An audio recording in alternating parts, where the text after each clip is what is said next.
Je vous invite à écouter la lecture qui va introduire le message.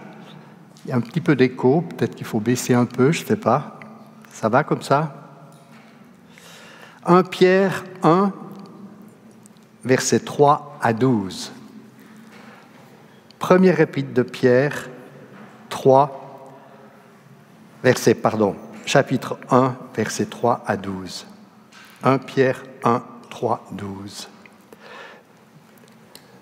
Béni soit le Dieu et Père de notre Seigneur Jésus-Christ, qui, selon sa grande miséricorde, nous a régénérés par la résurrection de Jésus-Christ d'entre les morts, pour une espérance vivante, pour un héritage qui ne peut ni se corrompre, ni se souiller, ni se flétrir, et qui vous est réservé dans les cieux, à vous qui êtes gardés en la puissance de Dieu par la foi, pour le salut prêt à être révélé dans les derniers temps. Vous en tressaillez d'allégresse, quoique vous soyez maintenant, pour un peu de temps, puisqu'il le faut, affligés par diverses épreuves, afin que votre foi éprouvée, bien plus précieuse que l'or périssable, cependant éprouvée par le feu, se trouve être un sujet de louange, de gloire et d'honneur lors de la révélation de Jésus-Christ. Vous l'aimez sans l'avoir vu, sans le voir encore, vous croyez en lui et vous tressaillez d'une allégresse indicible et glorieuse en remportant pour prix de votre foi le salut de vos âmes. Les prophètes qui ont prophétisé au sujet de la grâce qui vous était destinée ont fait de ce salut l'objet de leurs recherches et de leurs investigations. Ils se sont appliqués à découvrir à quelle époque et à quelles circonstances se rapportaient les indications de l'Esprit de Christ qui était en eux et qui, d'avance, attestait les souffrances de Christ et la gloire qui s'ensuivrait. Il leur fut révélé que ce n'était pas pour eux-mêmes, mais pour vous, qu'ils étaient ministres de ces choses. Maintenant, elles vous ont été annoncées par ceux qui vous ont prêché l'Évangile par le Saint-Esprit envoyé du ciel, et les anges désirent y plonger leur regard. Et puis, dans 2 Pierre, chapitre 1, verset 19. 2 Pierre 1, 19 à 21. Et nous tenons pour d'autant plus certaine la parole prophétique à laquelle vous faites bien de prêter attention comme à une lampe qui brille dans un lieu obscur jusqu'à ce que le jour commence à poindre et que l'étoile du matin se lève dans vos cœurs. Avant tout, sachez qu'aucune prophétie de l'Écriture ne peut être l'objet d'interprétations particulières, car ce n'est nullement par une volonté humaine qu'une prophétie a jamais été présentée, mais c'est poussé par le Saint-Esprit que des hommes ont parlé de la part de Dieu. Le titre de mon message, c'est « Les recherches et les investigations des prophètes ». Savez-vous quelle est la grande différence qui caractérise la Bible des autres livres des grandes religions, comme le Coran, comme les écrits de Bouddha, etc. La grande différence, c'est l'élément prophétique qui parcourt toute la Bible de la première à la dernière page. Cet élément prophétique est quasiment absent, comme je l'ai dit, du Coran, et ne se rencontre pas non plus dans les écrits bouddhistes ou hindous. Le grand fil rouge qui se dévoile au fur et à mesure de la lecture de la parole et de son étude est l'annonce du salut que Dieu a préparé dès avant la fondation du monde pour toute l'humanité déchue. Ce salut, apporté par Jésus-Christ, et dont vous êtes, je suis, les heureux bénéficiaires, a été abondamment annoncé par les prophètes de l'Ancien Testament. Savez-vous qu'on recense plus de 300 prophéties rien qu'au sujet de Jésus dans l'Ancien Testament? Certaines de ces prophéties sont claires, nettes, d'autres sont un peu plus voilées, mais elles annoncent la venue du Messie. 300 prophéties donc. Il y a par exemple son lieu de naissance, dans Michée. « Et toi, Bethléem, petite entre les villes de Juda, de toi sortira, etc. » La naissance de Jésus est donc annoncée. Ses souffrances. Psaume 22, par exemple, Ésaïe 50.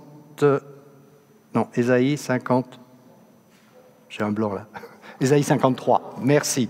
Ésaïe 53. Il nous est parlé là de sa mort, mais de sa résurrection également. On trouve dans un psaume notamment « Tu ne garderas pas à jamais ton sein dans la corruption », etc. Ces annonces prophétiques, eh bien, elles ont beaucoup troublé les prophètes. Elle les a souvent questionnés parce qu'ils ont réalisé que ce qu'ils annonçaient était comme de la fiction pour eux. Ça dépassait leur entendement. Et surtout, les prophètes, ils auraient bien aimé savoir quand ces choses allaient s'accomplir. Est-ce qu'ils allaient les voir de leur vivant? Ou bien est-ce que c'était vraiment des prophéties concernant l'avenir? Qu'est-ce exactement qu'un prophète? Nous, on a souvent cette image du prophète, de cet homme inspiré qui prédit l'avenir. On parle souvent, n'est-ce pas, d'un prophète de bon augure ou de mauvais augure, par exemple, qui annonce l'avenir. Mais ce n'est pas vraiment cela uniquement, loin de là. Le prophète, d'après l'Écriture, c'est le porte-parole de Dieu. Et prophétiser, c'est parler ou écrire sous l'inspiration divine. C'est apporter la parole qui convient pour une situation donnée, qu'elle soit du passé, du présent ou de l'avenir.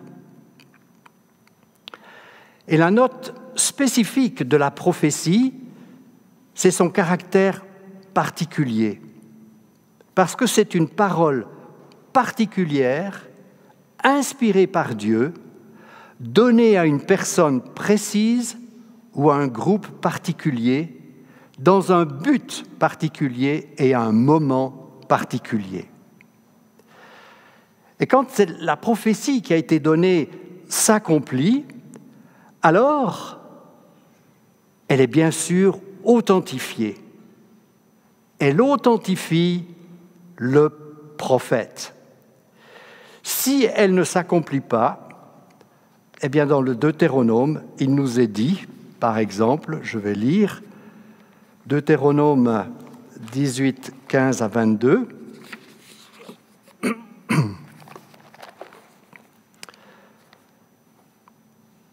L'Éternel, ton Dieu, te suscitera du milieu de toi, d'entre tes frères, un prophète, comme moi, vous l'écouterez.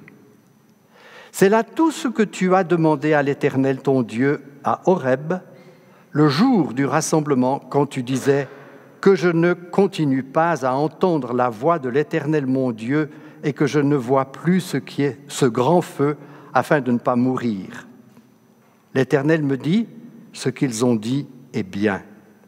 Je leur susciterai du milieu de leurs frères un prophète comme toi. Je mettrai mes paroles dans sa bouche et il leur dira tout ce que je lui commanderai. » Ça, c'est l'annonce de Jésus. Et si quelqu'un n'écoute pas mes paroles qu'il dit en mon nom, c'est moi qui lui en demanderai compte. Mais le prophète, qui aura l'audace de dire en mon nom une parole que je ne lui aurais pas commandé de dire, ou qui parlera au nom d'autres dieux, ce prophète-là sera mis à mort. Peut-être diras-tu dans ton cœur, comment reconnaîtrons-nous la parole que l'Éternel n'aura pas dite ? Quand le prophète parlera au nom de l'Éternel et que sa parole ne se réalisera pas, et n'arrivera pas, ce sera une parole que l'Éternel n'aura pas dite. C'est par audace que le prophète l'aura dite. Tu n'en auras pas peur. Donc l'accomplissement d'une prophétie vient confirmer, authentifier le prophète. Et nous avons lu dans la deuxième épître de Pierre que ce n'est pas par une volonté humaine qu'une prophétie a jamais été apportée, mais c'est poussé par le Saint-Esprit que des hommes ont parlé de la part de Dieu. Quand on parle des prophètes de l'Ancien Testament, puisque dans le Nouveau Testament, on n'a que le ministère d'un prophète dans les Actes des Apôtres, il y en avait certainement d'autres, mais nous ne les connaissons pas.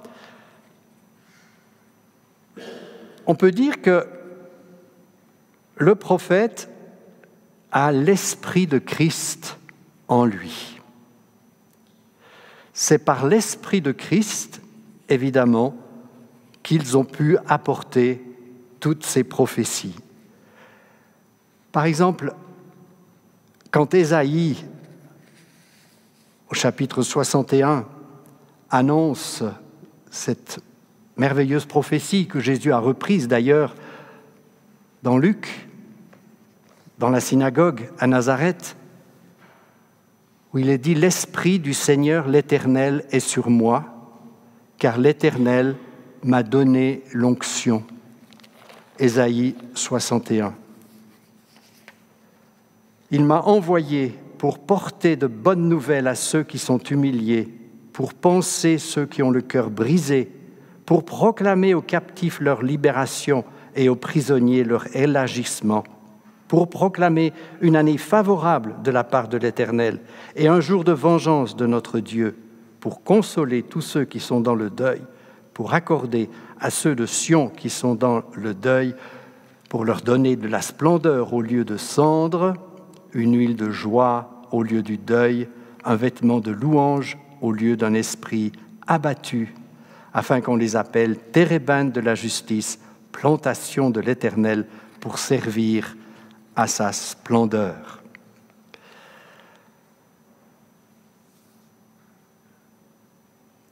Dans Ésaïe 53, par exemple, ce chapitre qui était en train d'être lu par le ministre de la reine d'Éthiopie, Candace,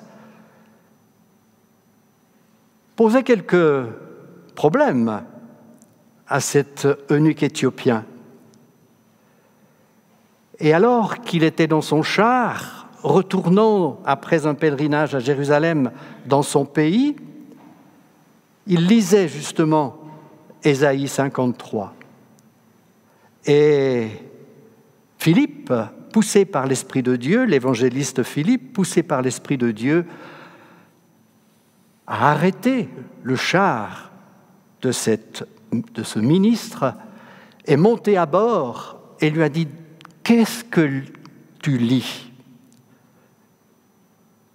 Et l'eunuque a répondu « Je lis Ésaïe 53 », mais il a posé la question à Philippe « De qui le prophète parle-t-il ?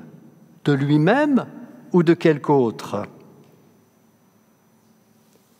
Ésaïe 53, qui annonce les souffrances de Jésus. L'Esprit du Seigneur était aussi sur eux, quand par exemple Ésaïe annonçait les temps messianiques dans son livre Ésaïe 11, les versets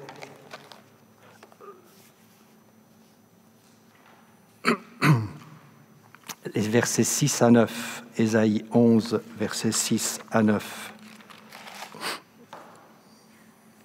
Tous mes papiers tombent, c'est pas grave. Le loup séjournera avec l'agneau et la panthère se couchera avec le chevreau. Le veau, le lionceau et le bétail qu'on engraisse seront ensemble et un petit garçon les conduira. La vache et l'ours auront un même pâturage, leurs petits une même couche, et le lion comme le bœuf mangera de la paille. Le nourrisson s'ébattra sur l'antre de la vipère et l'enfant sevré mettra sa main dans le trou de l'aspic. Il ne se fera ni tort ni dommage sur toute ma montagne sainte, car la connaissance de l'Éternel remplira la terre comme les eaux recouvrent le fond de la mer. Ésaïe qui annonce les temps messianiques. L'Esprit était sur lui, était en lui, et capable d'annoncer ces temps messianiques. Quand on prend aussi quelques psaumes de David, qui annoncent aussi la venue du Messie. David, psaume 22, qui décrit les souffrances du Christ. L'Esprit en eux attestait déjà les souffrances de Christ. Et je ne pense pas que David, en écrivant le psaume 22 et en détaillant la souffrance de Jésus sur la croix, David savait que ce qu'il écrivait devait dépasser sa propre vie et il devait être certainement le porteur d'un message et d'une annonce beaucoup plus profonde et beaucoup plus grande que lui-même. Psaume 22, les versets 13 à 19 par exemple. De nombreux taureaux m'entourent, des taureaux de Basan m'environnent. Ils ouvrent contre moi leur gueule, comme un lion qui déchire et rugit. Je suis comme de l'eau qui s'écoule, et tous mes os se disloquent. Mon cœur est comme de la cire, ils se fond au milieu de mes entrailles. Ma force se dessèche comme l'argile, et ma langue s'attache à mon palais. Tu me réduis à la poussière de la mort, car des chiens m'entourent, une bande de scélérats rôdent autour de moi. Ils ont percé mes mains et mes pieds. Je compte tous mes os. Eux, ils observent. Ils arrêtent leur regard sur moi. Ils se partagent mes vêtements. Ils tirent au sort ma tunique. C'est tellement précis. C'est tellement fabuleux. David ne pouvait pas parler de lui-même. Il était sous l'inspiration de l'Esprit, évidemment, et il apportait là des paroles qui allaient bien au-delà de sa propre vie, de sa propre expérience. L'Esprit en eux attestait, nous dit l'Écriture, les souffrances de Christ. Et non seulement l'Esprit attestait des souffrances et de la mort de Christ, mais l'Esprit a attesté aussi la gloire de la résurrection. Et nous lisons dans le psaume 16, « Car tu n'abandonneras pas mon âme au séjour des morts, tu ne permettras pas que ton bien-aimé voie la corruption. » C'est aussi une merveilleuse annonce de la résurrection de Jésus. L'Esprit de Dieu était en eux et attestait les souffrances et la gloire de la résurrection.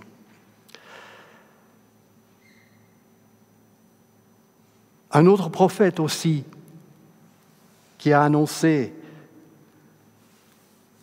des choses extraordinaires qui nous concernent à nous, alors au premier chef, c'est Jérémie qui annonce la nouvelle alliance.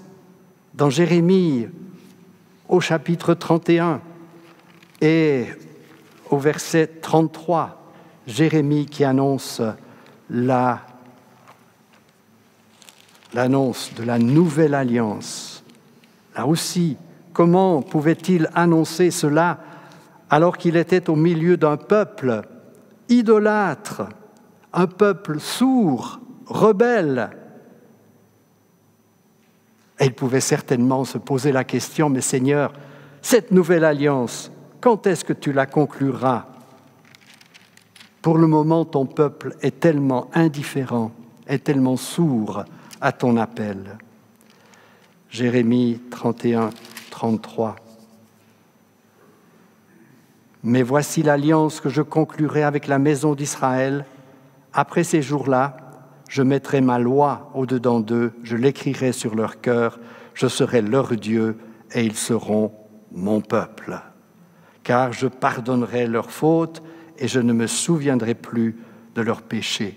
Jérémie a annoncé cela alors que le peuple d'Israël était totalement en dehors de la grâce de Dieu, en dehors de tout contact avec l'Éternel et qu'il était retombé dans l'idolâtrie.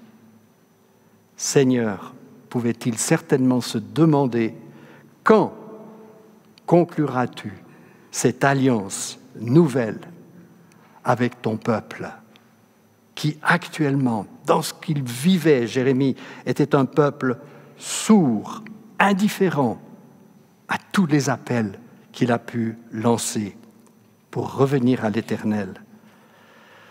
Bien oui, ce salut qu'ils ont annoncé, cette nouvelle alliance dont Jérémie a parlé, eh bien ce salut a fait l'objet de leurs recherches et de leurs investigations. Les prophètes se sont effectivement demandé, mais quand tout cela va-t-il s'accomplir?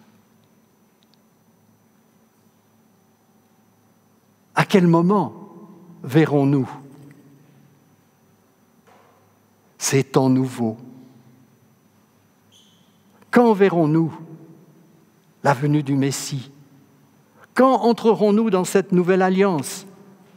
Les prophètes ont été comme des mineurs au fond de la mine, qui creusent, qui taillent le roc pour arriver jusqu'au minerai ou pour découvrir le filon d'or. Les prophètes ont cherché, ils ont creusé, ils ont interrogé l'Éternel. Ah, qu'est-ce qu'ils auraient aimé connaître ces temps de salut, de rédemption, de gloire. Ils auraient aimé rencontrer le Messie. L'Esprit de Christ les animait. Leur désir de communiquer la bonne nouvelle du salut brûlait au-dedans d'eux. Qui sera l'homme? Qui sera le Messie qui accomplira toutes ces prédictions dans sa personne et son œuvre? Eh bien, ces interrogations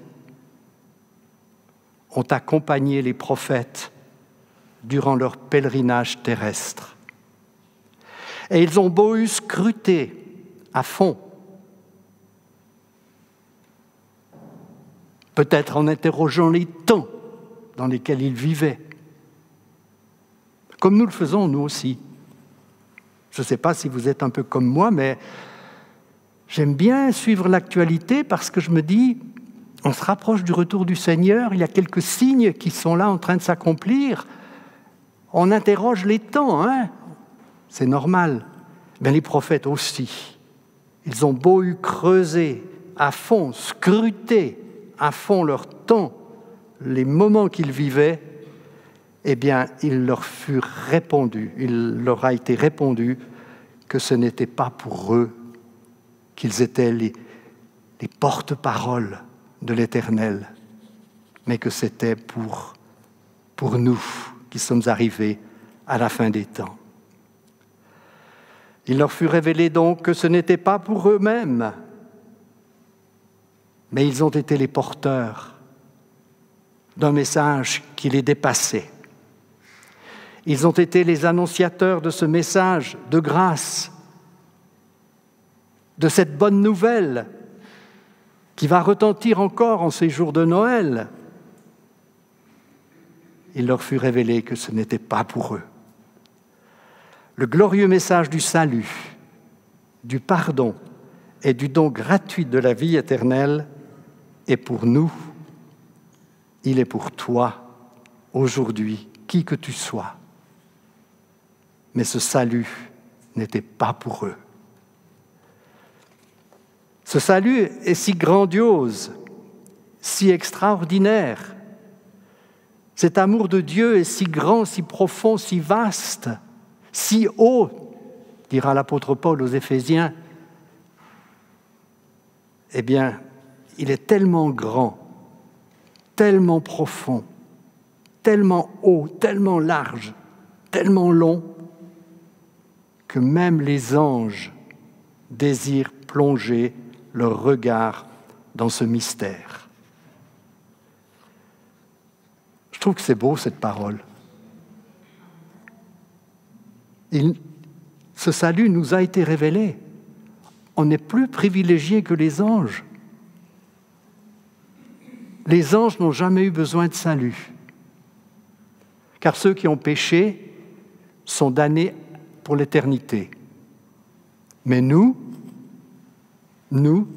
vous et moi, nous sommes les bénéficiaires de cet amour, de ce salut. Alléluia. Ce salut annoncé, ce salut proclamé, ce salut qui nous a touchés un jour, parce que Jésus est venu à notre rencontre. Concernant les prophètes et les prophéties, parfois on aimerait bien connaître l'avenir, peut-être pour être rassuré. Et tout ce qui concerne ce domaine de la prophétie biblique nous intrigue, nous aussi, nous fascine et parfois nous reste incompréhensible pour nous.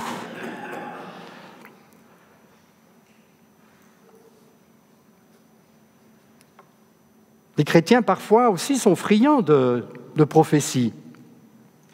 Ils aimeraient connaître l'avenir, leur avenir ou parfois l'avenir des autres. Quand ils seront guéris, par exemple, quand ils sont malades, quand les conjoints ou les enfants se convertiront, si leur situation va évoluer favorablement, s'ils vont se marier un jour, etc. Et parfois, dans nos rencontres, il y a des gens qui donnent des prophéties comme ça en priant pour les gens. Et alors, quand on reçoit des prophéties comme ça, qui sont apportées par des personnes venant de l'extérieur, qui parfois ne nous connaissent pas du tout et disent des choses qui sont tout à fait justes, je crois qu'il faut apprendre à éprouver ces prophéties que l'on reçoit. Il faut les éprouver, les gérer avec sagesse. Moi, j'aime assez dire, quand il y a un prophète qui passe dans nos églises et puis qui se met à prophétiser sur certaines personnes en disant « tu vas faire ceci, cela », je dis « garde ces prophéties que tu as reçues pour toi, tu les mets sur ta table de nuit et puis tu attends qu'elles se réalisent. Mais toi, n'essaye pas de les réaliser toi-même. Parce qu'il faut apprendre à éprouver les prophéties que nous pouvons recevoir. Il faut les gérer avec sagesse. Il faut attendre et demander des confirmations au Seigneur, qui nous demande souvent de marcher par la foi, en lui faisant confiance pour notre avenir.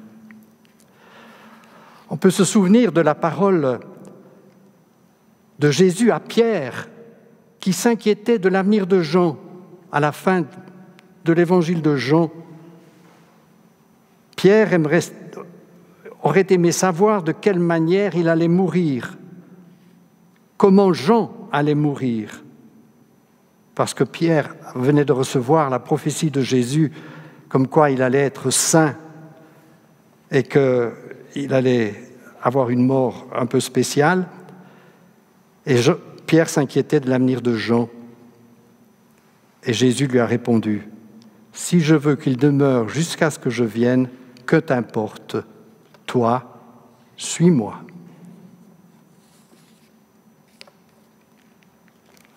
Toi, suis-moi. On va clore sur cet appel de Jésus. Toi, suis-moi. Qui que tu sois, où que tu sois, toi, suis-moi. Seigneur, un jour, tu es venu à notre rencontre. Peut-être que nous ne te cherchions même pas. mais tu t'es présenté à nous.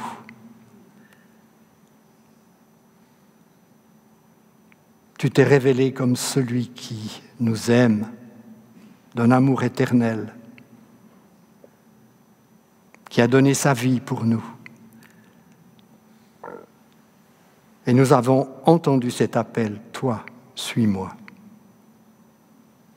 Et depuis, Seigneur, bien, nous essayons de te suivre au mieux de notre conscience, au mieux de ce que nous savons, nous entendons. Nous essayons, Seigneur, de te suivre. Alors merci de ce que nous sommes assurés de ta présence à nos côtés, alors que nous cherchons à te suivre. Comme pour les 2 disciples d'Emmaüs, tu nous accompagnes, Seigneur. Tu es là. Parfois on ne te reconnaît pas, mais tu es là quand même. Et nous te remercions pour cette présence fidèle qui nous accompagne à chaque instant de chaque jour. Sois béni, Seigneur, sois loué. Et en ces jours de fête, ces jours de Noël, nous prions pour que beaucoup de personnes puissent recevoir ce message, recevoir cette lumière dans leur cœur et te rencontrer alors que tu es venu à notre rencontre en te faisant homme. Merci, Seigneur. Amen.